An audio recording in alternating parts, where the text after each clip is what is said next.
Good morning too. Can you please introduce yourself? My name is Akana Gambeta. I come from Lamoa district, from Lalek Primary School, sub-county, Lupin sub-county.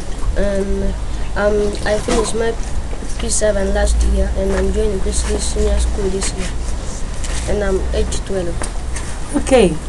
What do you hope to achieve from the Butterfly Project? What I hope to achieve from the Butterfly Project is free education.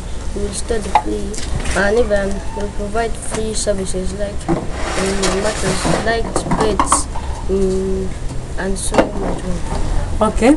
So what sorts of things do you think you're going to be doing on the Butterfly Project? Sorts of things I will be doing is I will be learning how to use computers like and internet, and I will be learning how to swim.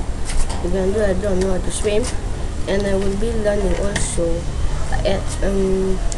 new sorts of things that we go and visit museums and theaters.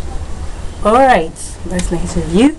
And last of the questions that I have for you, Akena, what are your aspirations for year 2011? My aspiration for year 2011 is that when I go back for my holidays, in fact, I will start a new project, which the skill I have learned from here, I will teach the people from there, and they will be learning also.